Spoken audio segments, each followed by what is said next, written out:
Howdy, I'm Jack Harris, a quasi-journalist with News Radio 970 WFLA, Tampa Bay. You're watching NAB Show Live.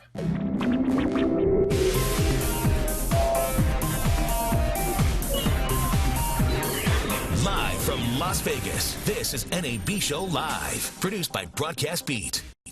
Here's your host, Brian Seth Hurst. Good morning. Good morning, Las Vegas. Wow, this has been like day 3, and it's been really exciting. And NAB, there's so much going on the floor. And, you know, I'm your like VR guy here. And yes, I'm Brian Seth Hurst, and I'm chief storyteller and co-founder of Storytech. And we'll be introducing these esteemed independent filmmakers in a moment. But I'm here to tell you that the AR VR pavilion here at NAB is packed, and it's like Mecca. So I want to give you some news items, though, because as we all know, and I've been recapping these over the last few days, as we all know, living in the VR industry, we have news items every single day. So what's happened over the last 2 days? Well, Nokia announced that they are streaming live in 360. Big deal. Everybody's streaming live in 360 now, including YouTube, which last night went live in 360 at 8 o'clock, and will be doing Coachella this weekend, live in 360. Samsung Gear launched augmented reality for their Samsung Gear headsets, HMDs, using the back camera. HBO and Discovery have taken an equity share in 3D rendering company Otoy. It's complex rendering environments done in the cloud. GoPro announced at the show a new VR video platform and a 6-camera Omni for $5,000. That will save you $11,000 over their 16-camera rig.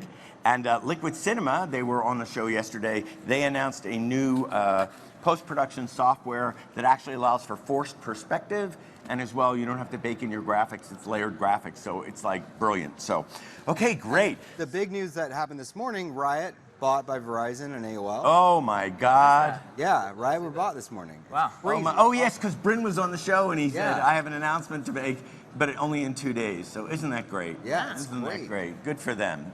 Good for them. Okay, great. So that was Louis Smithingham that was speaking from 30 Ninjas. Next to him, we have Connor Hare, writer-director from Perception Squared. Renee Pinnell, founder of Kaleidoscope VR.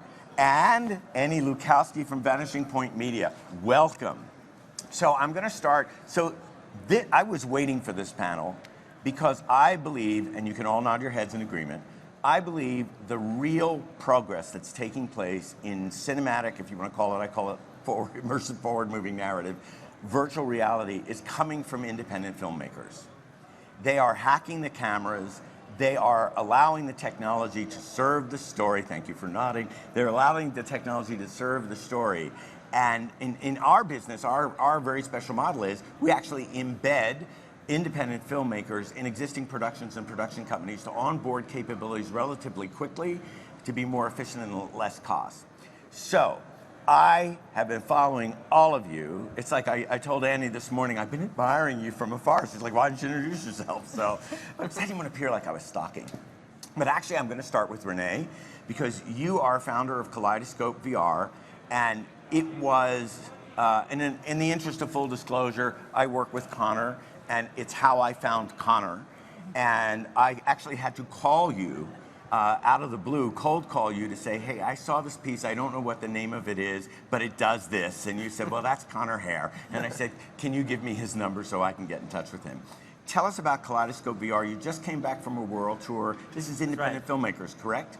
Yeah, so Kaleidoscope is a community for VR creators, and we've spent the last year building a network of over 4,000 virtual reality artists that are spread among 20 different groups in all of the major creative hubs around the world.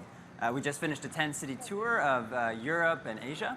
Last year we did a 10-city tour in North America that Annie and Connor, I don't know if Louis came to any of the stops, but... I stopped by the New York stop. Okay, fantastic. And through all of these events, we've discovered amazing artists like Louis and Connor and Annie. And it's given us a really privileged perspective on this emerging industry. What I found remarkable, first of all, the setup is great, because it's really challenging. You've got to put people inside of the Gear VR in this case, and have like stations for them. And I just want to tell you, Renee, it's so well managed. You can thank my wife for that. She's the creative director, and Well, she manages all that. And our producer. We've got a fantastic producer, Jill Klekas, who they're the ones that keep the trains on time and make the whole thing work. But it's so important to the experience because you don't want to be rushed. You want to be able to sit inside the story and understand what's going on. So I just want to say thank you for that. It is so well organized. I look forward to every new edition that comes on because it's really pushing the envelope. So Thank you for saying that, Brian. you're welcome. Speaking of pushing the envelope, Connor, I first saw his. Actually, we have a video for Connor for the trailer of the show that I saw. And it's called Real. So if we can pull that up from the booth. This has been the fun part. Because, you guys send us our assets. Have we got it, Liz? Well, we can keep talking until it comes on. Connor, you were an award-winning cinematographer.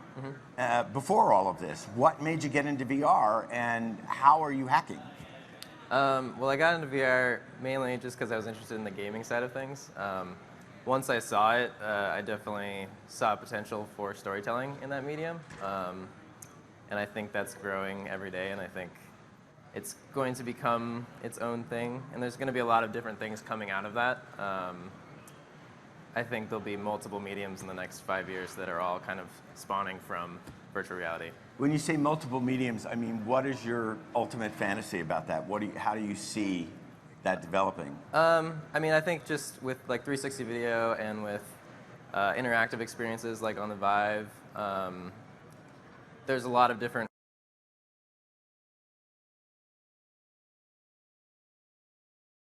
of his next pieces. So what we're really That's a looking future for is the project we're working video. on. It probably has a file name like .mpg.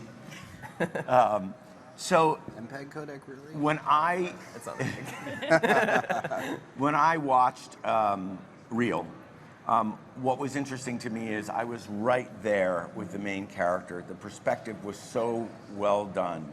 And actually, as you know, Connor, and you probably all know Helen Situ from NextVR, I'll embarrass her right now.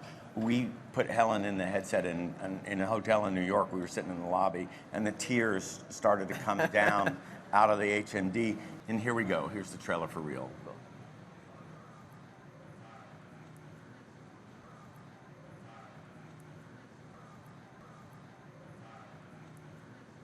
Okay, Connor, you want to explain?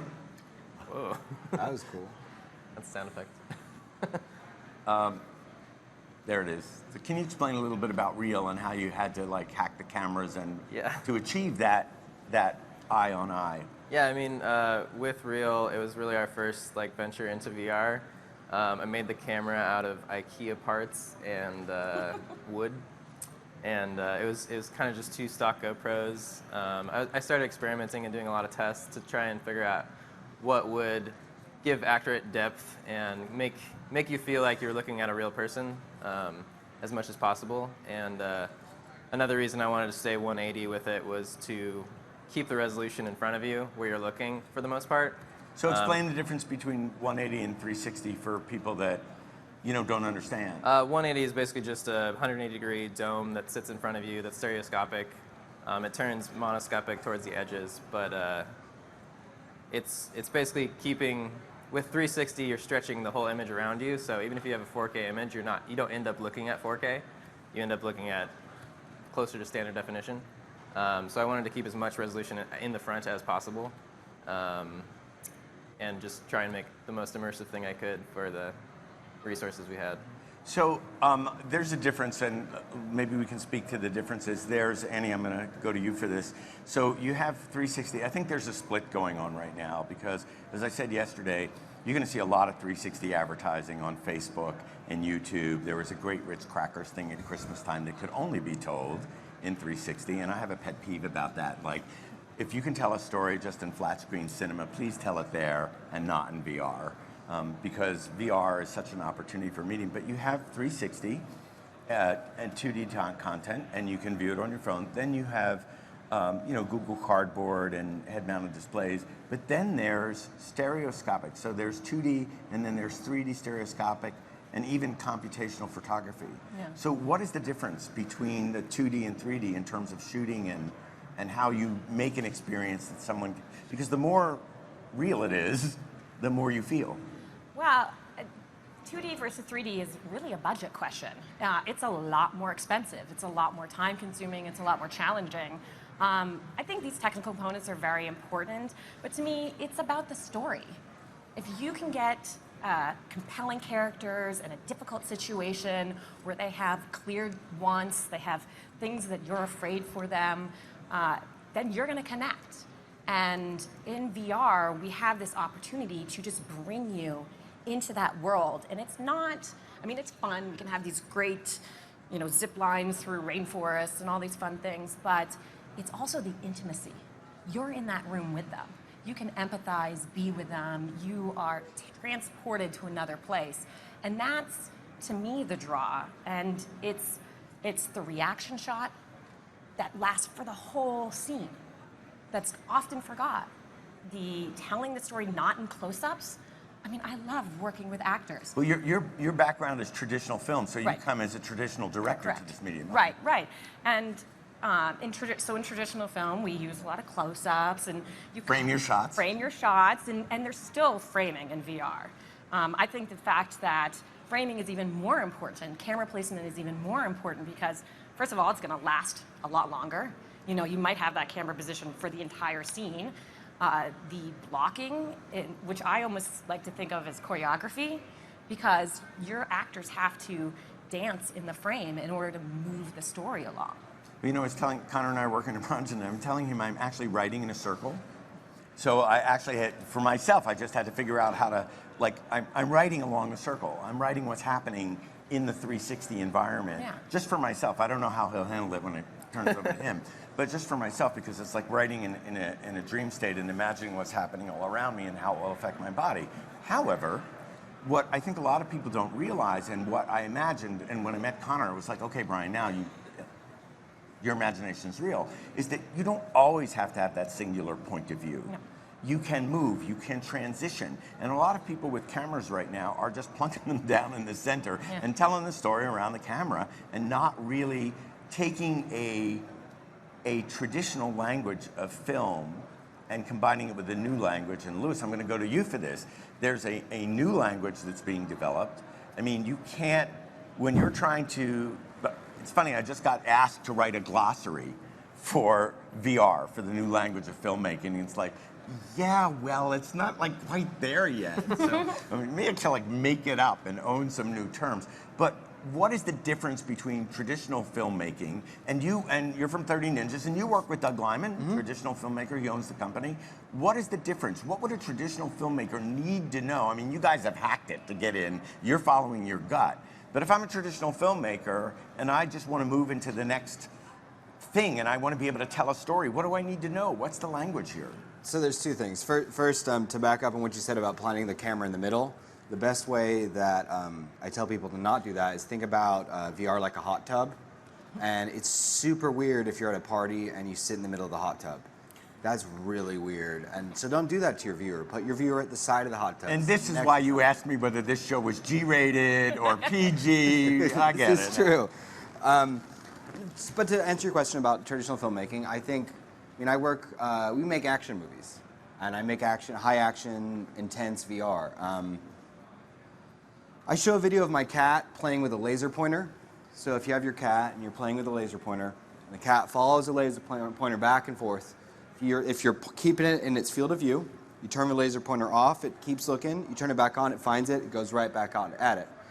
If you point it in the other direction, the cat gets bored and starts cleaning itself. That's how you tell stories in VR. Keep your audience interested, try to predict where they're looking, and if you can do that well and if you can keep your audience entertained, you can cut, you can go fast, you can do close-ups, you can move between 180, you can move between flat images and 360 very quickly, and it'll all feel seamless because people are entertained. Well, the first thing I want to make sure of is that you're not doing cat videos in VR. I have shot a cat video. I recently shot a cat video in computational stereo photography. Okay, that could be really interesting. That could be really interesting. But it's funny because I believe, and correct me if I'm wrong, we have a certain responsibility as storytellers in VR because we're not separated. By the way, I've been plugging Hardcore Henry for the last 3 days. Have you all seen it? Henry the Experience? No, Hardcore Henry, the movie, the full-length movie. No, not Henry. It's That's all very shot in one point of view. Very, and very it's like- different. Yeah, you're talking about Henry. Yeah. If Henry were No, Henry, you can leave over there. But Hardcore Henry is all completely shot in a single point of view, and it's an hour and a half long, and they sustain that single point of view for an hour and a half, because it's all action, a lot of people being shot. So, but I believe, and I'd love to know what you feel about it, is that there's some responsibility as storytellers, because you're evoking presence, empathy. These are words that are thrown around, but you're putting people in a circumstance where they're going to feel something greater. We don't want to make them sick, so we know kind of, refresh rates and frame rates and resolution. Understand that, but what is our responsibility? And go right down the line. What is our responsibility when you begin to shoot? Are you considering the effect that this will have on the audience, and is there a line that you don't cross? I mean, definitely as an artist, that's first and foremost with anything you would do, though. My first experience with VR was watching The Mission by Matt Gratzler, and I went to the studio, and I brought my son with me. This is New Deal Studios. New Deal Studio, yes. And I brought my son with me, and he was strapped into a stroller, and I put on the headset, and instantaneously I was transported to Nazi Germany in the middle of a forest. And my mom instinct suddenly was like, where's my son? And I reached out and I squeezed his arm to the point where he screamed. And I was like, sorry, Simon. But at that moment, I knew that you can, and you do, you take somebody to a different location. And it's a powerful medium that focuses you. You can't cook dinner. You can't, sit on hold and pay your bills while you're watching VR.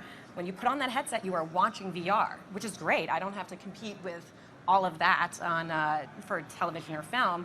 It's an interesting point. Yeah. So when you take somebody somewhere, you have to give them a reason why you're taking them there. It's not, don't do VR for the sake of doing VR.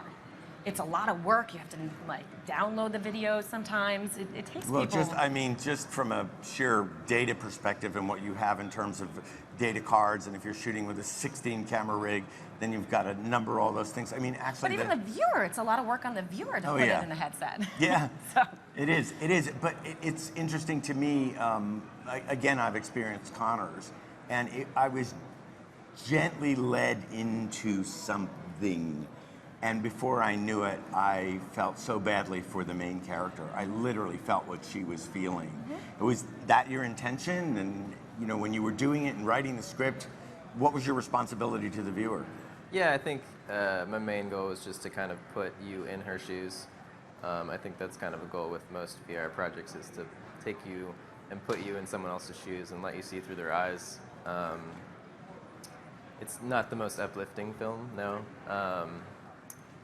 But yeah. The thing that was interesting is you gave us, first you were her, and then you weren't her, and you saw her in her world. You actually saw what she was dealing with. And so you saw her reason to escape back into that world. And I thought, just brilliant. So Reel will be accessible to everyone pretty soon. Yeah. And it is a good example. It's like I think it's a great case study. And they're trying to teach these things in universities now. And I'm like, well, you should call Anna Lukowski and Connor Hare. You should have them come in and have them share their experiences, because the pioneers will save people behind us from getting shot with arrows. And I think it's just so important. Louis, you're devoted to action. Well, I do narrative, and I do a lot of documentary too. I've done some work with Discovery Channel. Sorry, I cut you off. No. But go ahead. I was just going to ask you, because it's a different experience. The stuff you do with Discovery, you're putting people in front of sharks. Yeah. And that's to, I love sharks. I've got 6 shark tattoos. I wish they could be saved. I feel like they're probably the not tattoos of the sharks. Yeah, I have tattoos of my sharks, tattoos and sharks themselves. But responsibility is an interesting thing.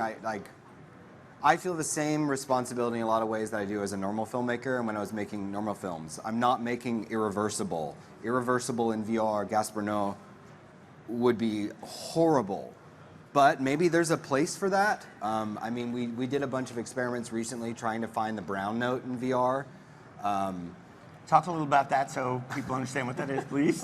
So the brown note, as well as being a great name for a punk band, and something I spent the majority of my teenage years trying to find, there's a particular low frequency that causes people to lose their bowels. And so in VR, that is a thing that you have to worry about. There's like, we have a boat shot in this series, and it was like, okay, Doug's like, I want to make them feel sick. And I'm like, well, there's puking sick, and there's like, ooh, I feel uneasy sick. And there's let me get out of this headset. Yeah, exactly. And I have a puke bucket underneath my desk when I'm editing. That does get used. Talk about essential technology. Yeah, I mean, I think we have responsibility, but I mean, this sounds flippant. Like, I think our responsibility is to play and experiment and not limit a new medium that's, I mean, people have been doing this for 20, 30 years, if not longer. This stretches all the way back to Civil War dioramas, you know, when you're in these places where there's panoramic shows, and it goes back to Magic Lantern shows. But with the new tech, we have a responsibility to learn new ways to tell stories and not to limit right now. And I see so many people putting rules on VR. I mean, I guess the only rule is, like, if you want to make your audience sick, do it intentionally. Yes. And if you want to, I'm not going to name any names, but you'll probably know it. There is a piece. Oh yeah. And that piece, even when I think about it now, I get absolutely nauseous. And it's the only time I've gotten completely sick. They didn't want to get me sick.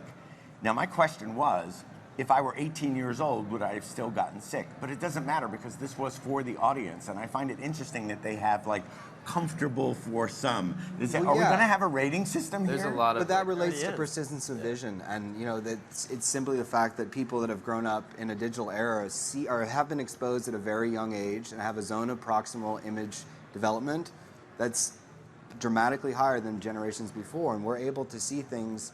My wife's older than I am, and she can barely watch my work.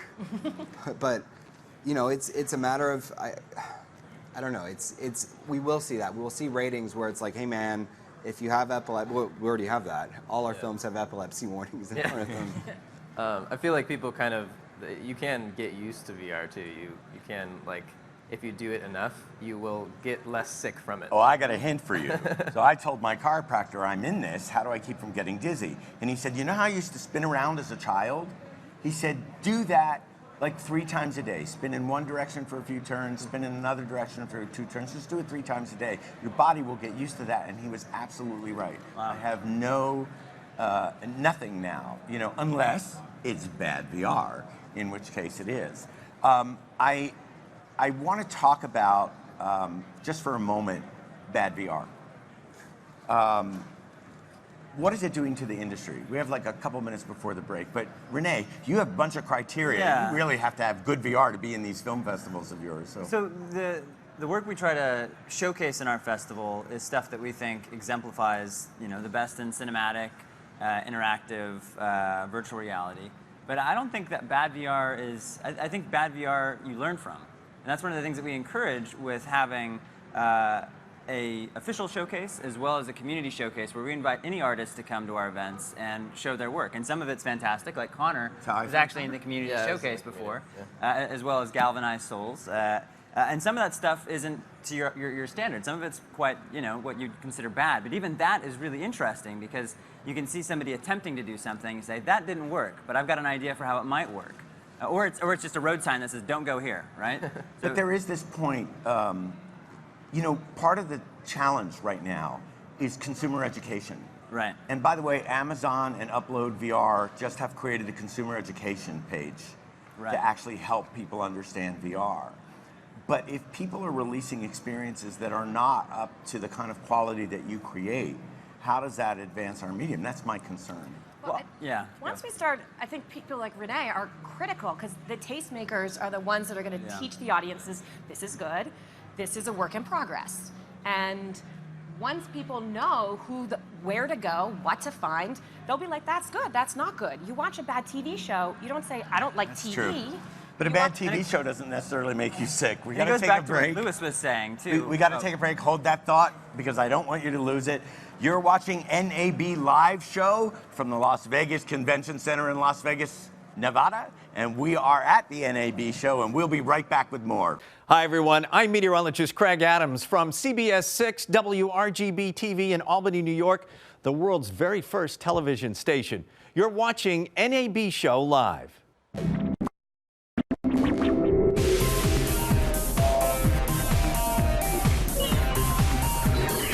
Live from Las Vegas, this is NAB Show Live, produced by Broadcast Beat. Here's your host, Brian Seth Hurst. Good morning. You're watching NAB Show Live, and this segment is on independent VR filmmaking. And who we have as guest, Annie Lukowski from Vanishing Point Media, Renee Pinnell, founder of Kaleidoscope VR, Connor Hare, writer-director from Perception Squared, and Louis Smithingham from 30 Ninjas. So before the break, I said we were going to talk about criteria, but before I get there, there's video, and we did a great interview with Alex that's airing on. Tony got sick, he got strep throat, so he couldn't make the panel. Get well soon, Tony. And these are distribution for the VR community. And then you have, of course, YouTube, and you have Facebook, and everybody. I'm now noticing so many consumers have cameras that Facebook 360 video is like popping up like crazy.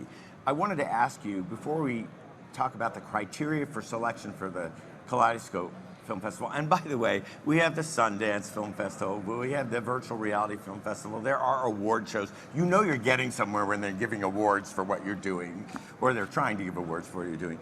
Do you troll video and Little Star looking for filmmakers? Maybe troll's the wrong word. Do you look at these sites? The way that we use video and other distribution platforms like Weaver Transport primarily is when artists submit work. It's a great way to do a demo or a preview. The breadth of work that they actually have on video now is to a point where it's just easier for us to have artists self-identify than to, dig through all the videos that are available on video. And the other thing too is that a lot of the work that we exhibit is interactive, that's done in real time. And unfortunately, a lot of these distribution channels like YouTube 360 and video, they're just spherical video, which is definitely a component of our festival, but it's by no means the majority of the content. The majority is actually done in video game engines. Well, it's interesting because I'm noticing, we talked a little about 360, we're an industry that has its purists already. Yeah.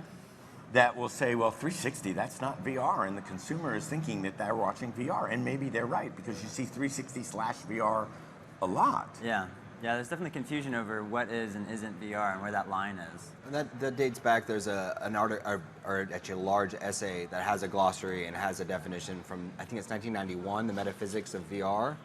And so it dates back to this tome, this very intense intellectual tome that comes out of MIT that lines that out. Yeah. Well, I was just talking with Sarah. Yeah, you can show them. It's amazing. I'm talking to the Totally producer. should. Louis, we're going to pull your pictures up. Go ahead. Well, I was just talking with Sarah Hill over at... I love Sarah Hill. Yes, at Google Labs. And her answer to that question was brilliant. She's like, let's not confuse the consumer right now. Exactly. We have so much information. There's purists, there's true VR, there's transportive, there's all of this wonderful stuff. But we've got a big ticket to sell right now. Let's just keep it a little simple. Let's just streamline it. Let's get a clear message out there. Everybody's distributing third-party content now. Weaver has Transport. Jaunt is soliciting third-party content. Yeah. So some of the technology companies, they're getting into technology content and distribution. It so reminds me of television. I'm just like, and we were actually handed a licensing agreement from one of these companies, and I'm like, oh my God, I come from TV, and I'm like, oh man, this is not going to work. This is not going to work. No, you can't have this in perpetuity. No, this is content, and these are filmmakers. These are people that are creating value, and even if the licensing fee only covers the cost of production of what they've done, please just do that. A little respect. Yes, we all want the medium to raise. We don't want the medium to raise and not have the filmmakers and the artists profit from what they, So Louis, can you pull up Louis's pictures? So, this has been the fun part.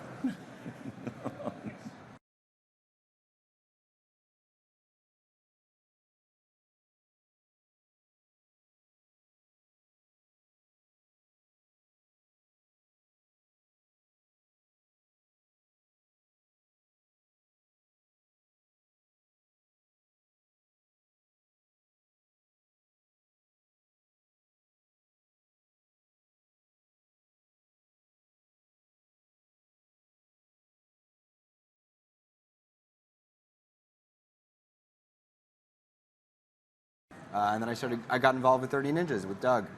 Doug likes to shoot a short film before he makes anything he ever makes. Oh, that's brilliant. And I got involved as the DP of the short film. And then we became friends because whenever he'd say on set, oh, can I do this? Like, sure, man, it might make somebody sick, but like, let's try it out. Let's see what happens. And Here's my puke bucket. Let's try. Yeah, let's go, man. And my whole philosophy and approach to this has been looking at film history and looking at what people have did and talked about with film history. And it's like, oh no, don't scare people with the train coming out of the tunnel. And like, if you cut, people will get confused. Watch out. That was like 2 years ago. People were like, "You can't cut. Yeah. You don't even do it." Yeah. Yeah, and I think Oculus Yeah, actually. and you- did yeah, that you as can't part move of the camera. guideline. Listed it. And It you was have to part be of their. first-person It's like, perspective. Yeah, listen to us. You can't move the camera. You have to be first person. All of these rules that came that actually were constrained, and what you have said, Louis, is so valuable because going back to go forward, looking at the film industry, even looking at the internet industry and how that grew, it's always the same. There's the technology,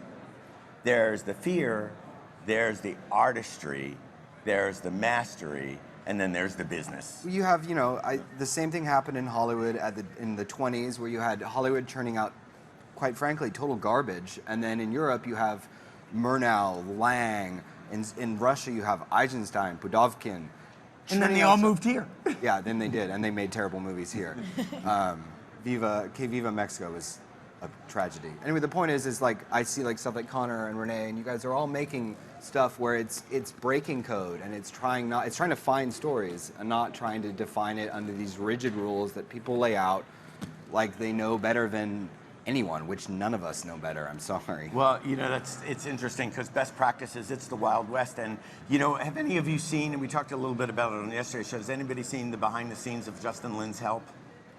No. So the mill invented a lot of new technology. They hacked a lot of stuff. And you look at that now and you go, oh my God, that's automated. We have software that does that now. And this industry is moving so quickly. I want to talk about, at the break, we were conversing with each other and talking about translating. And, we talked about the language and you're talking about traditional filmmaking. My experience of people who are traditional filmmakers that come into this, when we take them into, we work mainly in television, take them into writer's room and take them in to meet with writers and directors, you guys are able to speak their language and speak the new language. How is that working? I'm going to you, Annie, first. For me, it's great. I feel so privileged to be working in VR because my favorite thing is to work with actors. They are my tools. And you really do need good actors in VR, like superb actors in VR. And you get to build a relationship. Every single actor can be seen for the entire time. And they need to maintain their performance. You can't tell the story as much with a camera, but you can tell it with blocking. Your actors will walk into the close-up. They will walk into the wide shots. Speaking of sharks, Jaws, I think is probably one of the best film schools for VR directing. Yeah. Some of the scenes, there's so many oneers, as we call them, and which translates very well into VR. Define a oneer. Well, that's where like the whole scene is shot in basically one shot. One shot, one take, which is what you get in VR. Which is what you get in VR. And there's great scenes where Brody he's upset, so he steps back. If your character steps back and you have that nice wide shot, it's the contrast in the frame that tells you the story. And that's why it's dangerous to just place your camera and then everybody stand in a 4 to 6 foot circle around it. Everybody's bland. Everybody's the same distance. I don't know who's the villain, who's got power, who's losing it, who's scared. Really, that's incredibly valuable, that piece of advice for filmmaking, because you also can't do it with lighting. No. So how does lighting work? Well, you can use lighting. It becomes a lot more technical when you do. But for the most part, you're building it into the set and environment. Another note on actors, like just the fact that almost every scene is a oneer, you really have to have people that can deliver a believable performance for an extended period of time and not ever lose character. And like you pick your take, and that's the movie. I think it's beyond just being able to stay in character. I think there needs to be a new style of acting. I mean, yes. If you look at the history of acting, right. Actors find a different way of communicating a character and a role, and Like if you look at the stage acting in the 1900s, it was very histrionic, and that was because they had to play to the back of the hall, right? And then with film, you moved into a much more subtle form of acting because you got the close-up, where Even little sound. tiny, yeah, exactly. Sound completely changed it, and I don't think I've seen very few VR live-action things where the actors really felt believable. It almost feels. It was almost like when like HD came out, and then you saw all this stuff on people's face, you know, and it's kind of like that where there's this mismatch where I just don't feel like with most pieces like I believe that they're real characters. With yours, it was interesting because it was that 180, and it mixed traditional filmmaking with immersive cinema. Yeah. So those performances read really well for me, but in sort of more like full spherical VR, there's very few examples that really work for me, and most of them are when like documentaries. Because it is real, you know, Yeah. and you're not having to have people act. It is kind of like shooting everything on like a 16mm lens too. So Yeah. like basically your Yeah. actors need to learn to act to 360 and know how to use that medium to engage the audience. It's funny you should mention that. As an ex-actor, I went from stage to a summer stock tour, Fiddler on the Roof of Theater Bickel, Theater in the Round. And the first thing Mr. Bickel said to all of us is, you are now acting in the round, and here's the difference. And so I was thinking of that recently because in terms of blocking, I mean, I'm using that same circular thing to like put the characters in, but is there a correlation between theater and VR as well? Because I think there is. I think there is. I mean, to back up a tiny bit with acting, I look to Gilliam, to be honest. And if you look, most of his films are shot on 14mm lenses, and he cuts, but the actors, like, there's a different way of carrying oneself, particularly when one is not saying one's line, that makes the huge difference. Because actors are used to having a cut that brings you off of them. I don't do, I mean, I hate saying this, barely any of the scenes I've shot are oneers. Most of them, particularly narrative, have cuts.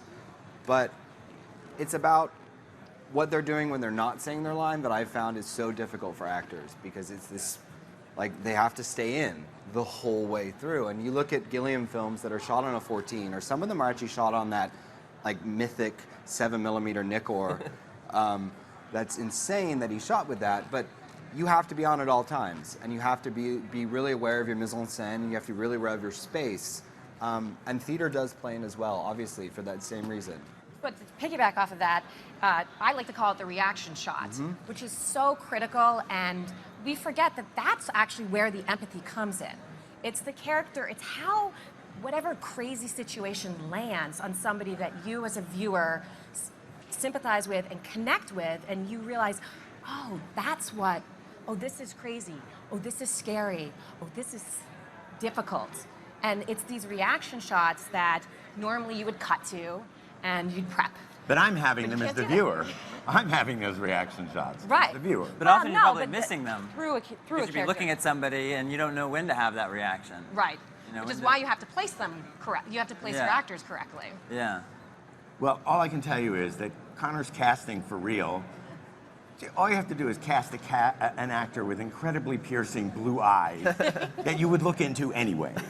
So I'm just saying that was a good measure. I want to get back to the criteria for selection that you use when bringing these independent filmmakers into. I mean, we've had some. This is some like great discussion, and you talked a lot about experimentation.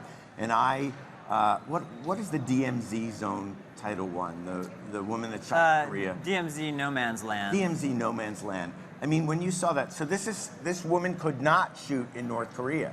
Yeah. So she could only shoot as far as the border, but she it was brilliant. It was like a hybrid of graphics and film.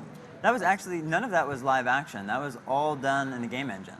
Which is sort of the interesting idea, is that conceptually you can transport yourself to North Korea if when you're thinking about it, or you're reading about it, or you're hearing stories, but you can't physically go, or it's very difficult. But with a video game engine where you can create an entire world or recreate one that exists in the actual world, you can get that transportive experience that is an approximation of going there yourself. So you just like leading me off to another track. We had the virtual sets guys here yesterday.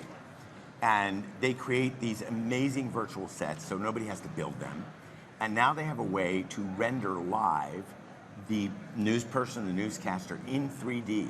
So they scan and they put them right in the scene, and they can shoot in 360. Are we going to have these hybrid environments where you're using Unreal 4 and then you're scanning in your actor in 3D with whatever technology? So you're saving all the money. It's all CGI. Yeah. It's the same thing you have in film. Is that coming too? Yes, I hope so. Absolutely. I think that Already. I think that might catch up to 360 filmmaking at the same time. I think you might be able to render realistic CG environments and scan your actors before 360 camera technology gets to that like pinnacle point. Well, you already can. If you look at volumetric capture and then combine that with photogrammetry, boom, you're done. You spend one Okay, day with you Tom have to Cruise explain and for the audience what both those things are. So photogrammetry is a photography technique where you take multiple, this is vastly simplifying it, multiple images of a single object. You just basically spray down the image and then take that image and generate depth data from that and then recreate the image in 3D. In a 3D walkable space, so you could walk around it and so forth. Great. It's mapped, and you can also, if you do it quite well, you can triangulate and actually get physical size distances. NASA has been doing it for years. What's totally fascinating is you can take images shot from the rover and generate depth maps and generate photogrammetry from those images, which is totally insane when you see it done. You can also use LiDAR data to improve that. That's laser data.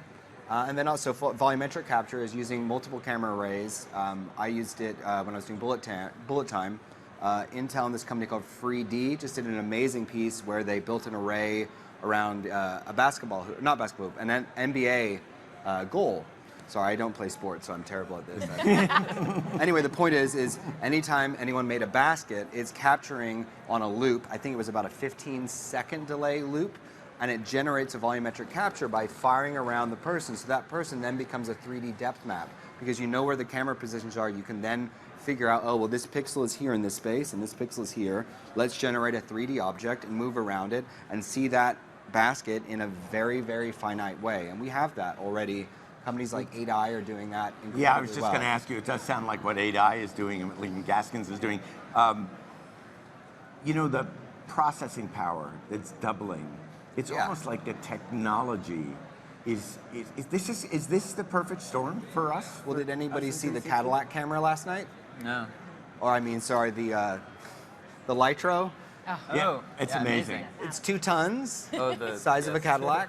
The gigasecond. Comes with a mini fridge server. And you need. I do think that's the first like real VR camera because to be able to Yes. capture Wait, there's He's depth- talking about He's talking about cinema, but the VR camera is coming at I don't the think the end VR of camera July. is Yeah. here right Oh, now. not the Emerge, the cinema camera. I mean, and people are already doing that sort of things. The amount of money you'd save on a high action, narrative show where you're already spending $1 million a minute. So just so everybody knows, this is based on light field technology, which is actually the way we actually see and the way we actually live. So it's much more realistic. I don't know. I haven't looked at the cost of that camera or any of that. They don't but exist. it's revolutionary. And Connor and I actually had the opportunity to talk to Jim Migdal about the VR camera that you're speaking about. Yeah. Because as working with a specific project, you have, especially where clients are concerned, you have something you must accomplish. And for Connor, he would say, well, in order to do this, I think we could use the Litro camera. And my joke with Connor is I'm old enough now that I know a lot of people. So within 2 days, we were talking to Jim at Litro about how this camera could be used. And just this advance in technology. So we're constantly experimenting. And it's almost like, I don't know if you worry about this, and maybe not because you're the innovators, but I have to track everything. And I'm like, how does one keep up? And I'm like, just focus on what you're doing. But no, because you have to keep up. I'm sure every day, we still didn't get to the criteria. Every day, you have to look at stuff. You are like single-handedly uplifting the industry here. You and Michael Kintner from 360 Heroes. So what are the criteria? Let's get to that finally. So we have a strong bias towards independent artists because we think that they are the ones that are unencumbered by the risk aversion that comes in with large budgets and large teams. If you're an individual or someone working on a small team, you're going to be able to take big creative risks. You're going to be doing things that please yourself. And often, that will result in nothing, spectacular. But I think by taking those giant risks every now and then, you uncover something that really is a new piece of the puzzle. So we do have a bias towards that. It's certainly not a hard line. So that's one thing. We try to look for people that are creating things as independently as they can, and we want to showcase those artists. The other thing is that we look for craftsmanship. So one thing that is really, really important is being able to have a technical mastery, because this is a very difficult medium to work in. If you're doing interactive experiences built on game engines, there's a lot of coding that you have to understand. You have to understand how to animate. If you're doing live action, there's a lot of craftsmanship that goes into that. So we do care about craftsmanship. And the last thing is originality, and that's the most important out of all of them. Is are you doing something we haven't seen before, and do we think that thing you're doing that we haven't seen before is of value to the art form and to advancing the art form? So those are the three things: independent, craftsmanship, and originality. And I have to say that I'm kind of relying on Kaleidoscope to advance the art form, because I've been to other film festivals and you're seeing the same stuff and you're seeing average stuff, and I don't want to name any names because I want everybody to keep creating, and I don't feel it's fair to judge an experimentation. Yeah. But at the same time, you really want to be inspired by what the medium can produce. And also, when you are independent, you're going to be much more resourceful to solve a problem. Yeah. And I think that's why Storytech is dedicated to inform collaboration between technologists and storytellers.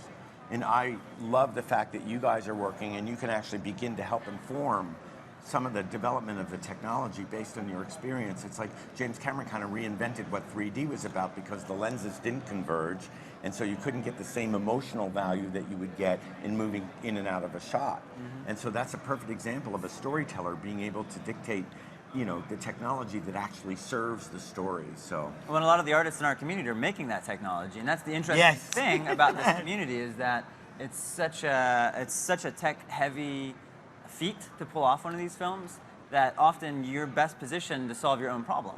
Yeah. It is one giant hackathon.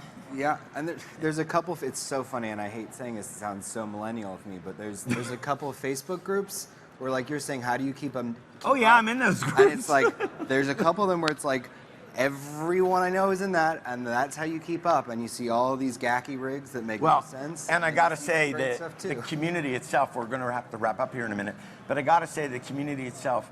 You guys really do represent the collegial atmosphere that we have. We're collaborative. There is, oh my gosh, you discovered that. Oh wait, I've used that, and this is how that worked. Or, in my experience, this has been. So there's this excitement and there's this respect, especially around Kaleidoscope. I see the way the filmmakers are with one. You call them artists, I call them filmmakers. It's kind of, the same. I love VR art, by the way. We haven't even discussed that. We didn't discuss social VR. I mean, there was a lot that we could not discuss. Or sound. Sound, yes. Go near that. Yes, I'm actually, the whole ambisonic sound thing I've been looking into myself, in format A and format B, and I'm like, oh my God, this is too technical. But then I can, call a filmmaker and say, could you, explain this to this producer, please? Because I just don't know what this is doing. I can say with a genuine heart, I love all of you, because I'm so passionate about what this can do, not just for entertainment, but for allowing people to know each other and for allowing us to begin to understand, I know this sounds lofty, the problems that we have to solve on the planet, and being able to have people have an experience of that problem so that they too can participate in the solution. Annie, Renee, Connor, Lewis, I personally want to thank you for all the great work that you're doing, and I'm really honored that you joined us here today. You can follow these people. You can go to kaleidoscopevr.com. Is that correct? KaleidoVR.com. KaleidoVR.com. So much easier to type. Connor, Perception Squared. Perception 2, yeah. Perception 2. Lewis at 30 Ninjas. Vanishing Point. I have a feeling all of you will be at VRLA, correct? So VRLA is coming up this summer. It's now expanding to 2 days. So those of you that are not in LA, come. Because you get to see everything that's happening, and it really is bubbling. That thing has been amazing. What's happened over the last 3 years, boom, boom, boom, boom, boom. And anyone who's discovering, from the very beginner to the people who are mastering it, to the corporations that want to get in, are going to be there. Thank you so much for being with us today. Thank you for tuning in to NAB Show Live. We have a lot for you today. At the end of the day, we have a little award ceremony as well. So please join us.